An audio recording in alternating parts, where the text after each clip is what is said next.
हम बदलते हैं रुख हवाओं का, आए दुनिया हमारे साथ चले। काबिल अजमेरी का ये शेर उस कलाकार के लिए मौजू है जिसने एक दुनिया रची है, एक शाहकार जिसकी कारीगरी की चर्चा से कम हिंदुस्तान के लोग तो नहीं ही उकता रहे हैं। एक ना नजरअंदाज हो सकने जेवर, कोई मोतियों की तारीफ कर रहा है, कोई उसके बनावट की, लेकिन इस पूरी रचना में एक धागा है जिसने इन सब को बांधा हुआ है। सिनेमा के पर्दे पर एक पुल बन सा गया है जो अपने बाद आने वाले मोड़ पर गहरा असर छोड़ने वाला है। ये एक फिल्म की कहानी है, कहानी के बनने की कहानी, लेकिन इसमें किरदार वो नहीं है जो पर्दे पर दिखे। ना रहमान डकैत है, ना एसपी असलम चौधरी, ना मेजर इकबाल और ना ही हमजा अली मजारी। ये उस मूर्तिकार की कहानी है जिसने इन सब किरदारों पर छैनी हथौड़ी चलाई है और इन्हें पर्दे पर जिंदा किया है। बंदे का नाम है आदित्य धर, धुरंधर जैसे मेहमत शाहकार के डायरेक्टर, जिनके बारे में कहा जा रहा है कि उनकी वजह से अब भारत में जो भी स्पाई फिल्में बनेंगी उनकी रूपरेखा कुछ अलग ही होगी, वैसी नहीं होगी जैसी धुरंधर से पहले हुआ करती थी। धुरंधर ने एक जासूस की कहानी दिखाई है, हम सुनाएंगे कहानी उस जासूस को रचने वाले आदित्य धर की। कैसे एक दशक के इंतजार ने आदित्य को पहले उरी और अब धुरंधर का ताज पहनाया, जो पूरे भरोसे से कहते हैं कि वो अपनी फिल्मकारी से एक छाप छोड़ना चाहते हैं। इन्हीं की कहानी जानेंगे आज की इस वीडियो में। हेलो, मैं रिया हूँ और आप खबरगांव देख रहे हैं। वैरायटी मैगजीन को दिए एक इंटरव्यू में आदित्य कहते हैं, हम जो भी फिल्में बना रहे हैं वो बस टाइम पास के लिए नहीं है, बल्कि एक विरासत छोड़ने के लिए बनाना चाहते हैं। ऐसी फिल्में जो भारत में आज तक किसी ने ना बनाई हो। हर फिल्म के पीछे यही सोच है कि अगले 100 से 200 साल तक लोग देखें, याद रखें। हल्की फुल्की या एक बार देखकर भूल जाने वाली फिल्में हमें नहीं बनानी है। सपना यह है कि एक दिन हमारी फिल्में भी वैसा ही करे जो कोरिया के लिए पैरासाइट ने किया था या फिर चीन के लिए क्राउचिंग टाइगर ने, हिडन ड्रैगन ने किया, ताकि दुनिया को भी लगे कि भारत में वैसे ही लेवल का सिनेमा बन रहा है। तो इस तरह का पैशन या भरोसा आया कहाँ से? कैसे सिनेमा की दुनिया में आदित्य धर दाखिल हुए? अपनी फिल्मों से ही पहचाने जाने वाले आदित्य धर की अगर आप निजी जिंदगी के बारे में खोजेंगे तो बहुत ही कम जानकारी मिलेगी। आदित्य धर का जन्म 12 मार्च 1983 को नई दिल्ली में हुआ था, एक कश्मीरी पंडित परिवार में। उनकी मां दिल्ली यूनिवर्सिटी में फाइन आर्ट्स फैकल्टी की डीन थी। ये बात उन्होंने स्क्रीन राइटर्स एसोसिएशन को दिए एक इंटरव्यू में बताई थी। मां आर्ट से जुड़ी हुई थी, इसलिए घर में हमेशा म्यूजिक, नाटक और आर्टिस्ट का आना जाना लगा रहता था। माता और पिता दोनों बहुत पढ़े लिखे, लेकिन आदित्य का मन पढ़ाई में नहीं लगता था। वो पढ़ाई में कुछ खास नहीं थे, लेकिन कहानी पढ़ने, सुनने और देखने का चस्का था। इसमें उनका स्वाद बिगड़ता था एक दिक्कत की वजह से। आदित्य को डिसलेक्सिया था।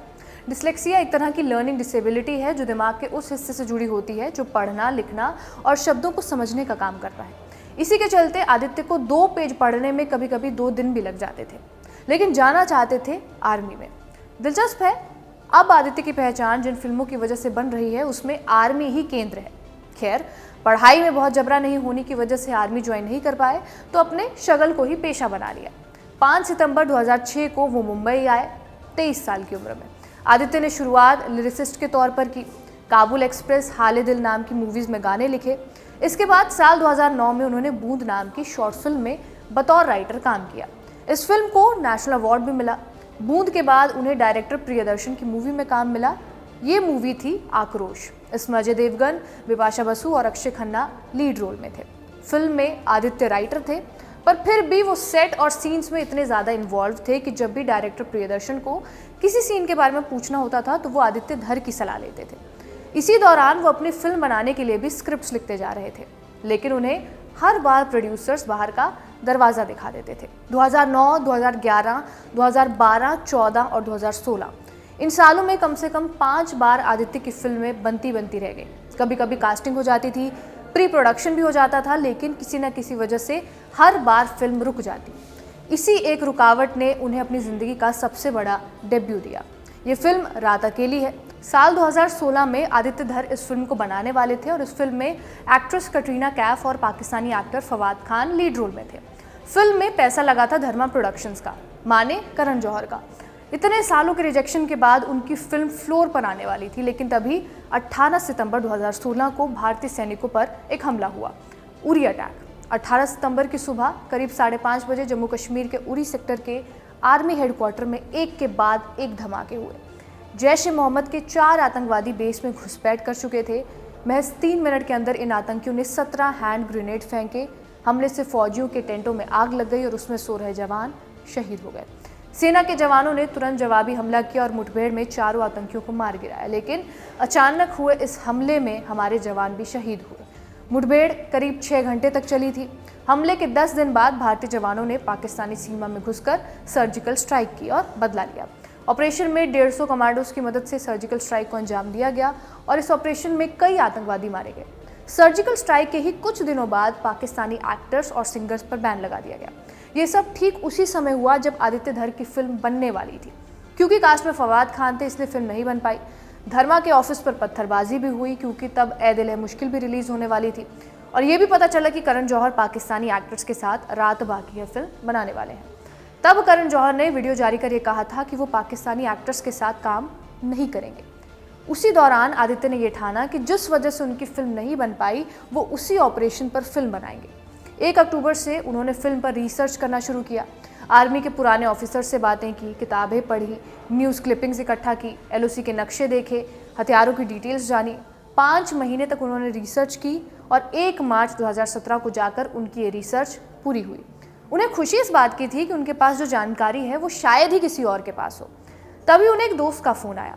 उनके दोस्त ने उन्हें बताया कि एक बड़ा प्रोड्यूसर भी सर्जिकल स्ट्राइक पर फिल्म बनाने जा रहा है, ऐसे में तुम्हें इस फिल्म को जल्द से जल्द पिच करना होगा। आदित्य के दिमाग में एक डर बैठ गया, यही डर कि कहीं जो फिल्म रात बाकी के साथ हुआ वो उरी के साथ ना हो जाए। उस एक फ़ोन कॉल के बाद आदित्य ने 12 दिन के अंदर फिल्म का पूरा स्क्रीन प्ले तैयार किया। 12 दिन वो अपने कमरे में बंद रहे, न खाने की सुध न सोने की। आदित्य को बस उस कहानी को स्क्रीन पर ढालने का ढांचा बनाना था। स्क्रिप्ट तैयार हुई, उन्होंने इसे अपने दोस्त चैतन्य हेगड़े को भेजा। चैतन्य ने स्क्रिप्ट पढ़ी और इसे जल्द से जल्द प्रोडक्शन हाउस को भेजने को कहा। चैतन्य ने स्क्रिप्ट सोनिया कंवर को भेजी। सोनिया आरएसवीपी मूवीज के एसोसिएट प्रोड्यूसर थी। सोनिया ने स्क्रिप्ट प्रोड्यूसर रॉनी स्क्रूवाला को मेल किया। उस दिन रॉनी फ्लाइट से विशाखापट्टनम जा रहे थे। सोनिया ने कॉल करके उन्हें स्क्रिप्ट को जल्द से जल्द 2 घंटे में पढ़ने को कहा। अमूमन ये सुनने को मिलता है कि प्रोड्यूसर किसी भी स्क्रिप्ट को 15 से 20 दिन या उससे ज़्यादा में भी पढ़ते हैं, होता होगा और भी काम, लेकिन रॉनी ने फ्लाइट में बैठते ही उसे पढ़ना शुरू किया। विशाखापट्टनम लैंड करते करते पूरी स्क्रिप्ट खत्म कर दी। लैंडिंग के सिर्फ 4 घंटे बाद सोनिया का फ़ोन बजा और रॉनी ने सोनिया से कहा, हम ये फिल्म बना रहे हैं, अभी के अभी लॉक करो। 12 साल का इंतज़ार 4 घंटे में पूरा हो गया। उसी पल उरी द सर्जिकल स्ट्राइक बनना तय हो गया। आदित्य धर का डेब्यू उरी से हुआ। हैरानी वाली बात यह है कि 12 प्रोड्यूसर्स उरी बनाना चाहते थे। ये जानकारी उन्होंने एसोसिएशन वाले इंटरव्यू में ही दी थी। आदित्य ने आर्मी से परमिशन ली और आर्मी खुद उनकी रिसर्च से बहुत इम्प्रेस्ड हुई। फिल्म लॉक होने के बाद कास्टिंग की बारी आई। आदित्य का कहना था कि उन्हें वो एक्टर्स नहीं चाहिए थे जिनके पीछे डेट्स के लिए भागना पड़े, जो ये कहे कि कल मेरा एड शूट है या फिर आज मेरा एड शूट है, नहीं आ पाऊंगा। वो एक्टर चाहते थे जो पूरी जान लगा दे, इसलिए उन्होंने विक्की कौशल को चुना। इस फिल्म को आदित्य ही डायरेक्ट कर रहे थे और यामी गौतम इसमें लीड एक्ट्रेस थी। आदित्य असल जिंदगी में हुए एक हमले की कहानी को पर्दे पर उतार रहे थे। उनके पेशेवर जीवन की ओर सबसे बड़ा दरवाज़ा खुला था, लेकिन इसी फिल्म की सेट पर उनकी पर्सनल लाइफ भी बदलने लगी। वो रोमांटिक फिल्म तो नहीं बना रहे थे, लेकिन सेट पर कहानी कुछ ऐसी ही घटी।